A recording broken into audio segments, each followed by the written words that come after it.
定都学得好啊。问题是观念上大家都认为这个课不重要，联考不会考。但是以前你不会 Word 不会 Excel， 没有什么大不了，因为大家都不会。可是当有50%的人会的时候，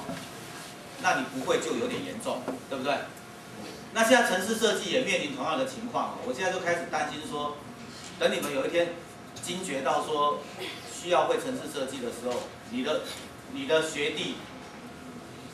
过2届之后，他们比方说60%会，结果你不会，那你在以后的竞争力真的会差很多啊。那为什么要会啊？也有一个，我们学校有很多都是刚刚很年轻的这个来学校的，刚从研究所毕业的老师啊，他有些读物理，有些读化学，他们都讲说，在研究所都被抄成绩抄得要死，现在每个各行各业每个学科大概都要会程式啊，它变成是一个基本动作。然后从第二个观点就是说，这个基本动作的训练也会从高中落到由那个大学落到高中了。那所以我上个礼拜开始，我就做了一个 Turning 的那个教学模去让你用，那些东西希望迫使大家能够在课堂上就真的去抠。那我这个礼拜用下来的结果也发现，让我蛮惊讶的，就是你们的作业都讲，但是真的会写程式的真的很少啊，因为你们回去真的没有在写，连最基本的那个 def C 叫出来，连最基本的 say hello 可能都还写不好。更不要讲那些 for 回圈，我看我上堂课看了一下上个礼拜那个程式都还简单，没有太复杂，都是照我抄给你们去做。这礼拜我放给你们做，就发现很多同学那个括号少了，不好判断，所以你中间要空一格就54321。那你的程式必须重复读进去，直到档案末端或者遇到 Ctrl G 为止所以，比方说你第一组读完了，你的程式必须要能够继续读入第二组数据。98765负1，然后输出就是6789。那上一班就有人自作聪明他就把这2行 print f 这2行这样得到1.5分，我就故意的摆了标准答案摆2行，然后其他的就不是了其他的数据就数目可能就2万多、2000多、100多一堆，然后要让你去排列组这个。要让你去，一定要程式真的能跑才可以好，这个是第一个题目，有没有问题？知道要做些什么吗？好，看第2道题目。选择小题2各数列的数量好，这个题目一样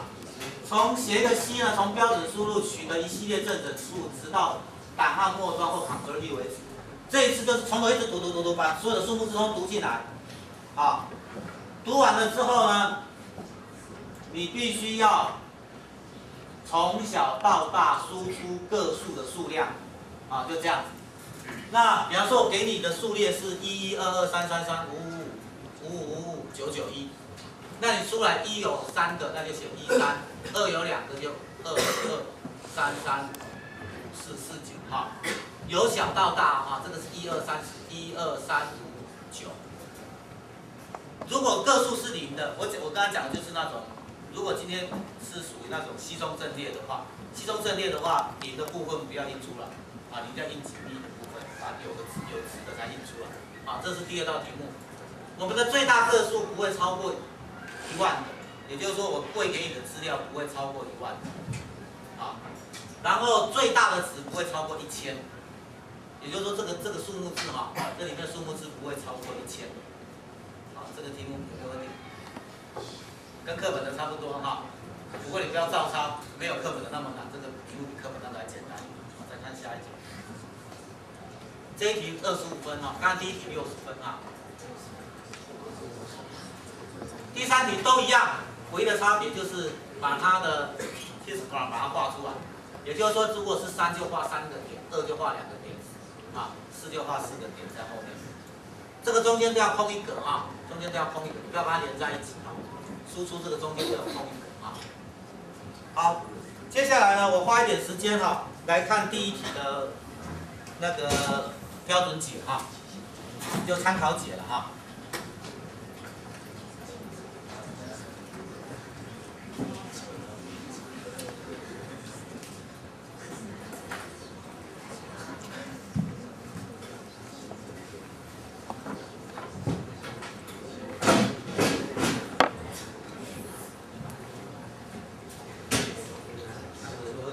看不清楚。哦，应该。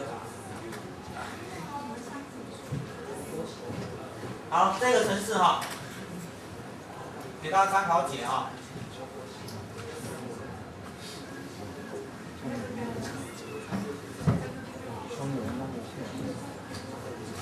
因为它最大，我们题目有讲最大1万个哈，所以我宣告一个 S 阵列有1万个。看看最外面这个坏围圈，好，看这个程式一般都这样看哈。看坏的做什么？坏的它很简单嘛，它所做的事情就是每次读一个整数进来 %d， 然后读到什么？读到 T 里面去。每次读一个整数出来，一直读到档案末端为止 ，EOF 就是按 Ctrl G 或者是我要是喂给你是一个档案的话，就叫档案末端，所以它就会在里面一直绕。那值读进来就是读在 T 了，它数目是一直读到 T。那第二个我们刚刚有讲嘛，你读进来都是正整数，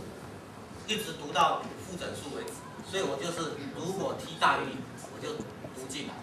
否则我就做另外一件事，就代表我要该去处理输出了，啊。那 t 大于0的话，我就让 si 等于 t， 也就是说，我就把那个值就放在 si 里面。但是这个 i 呢，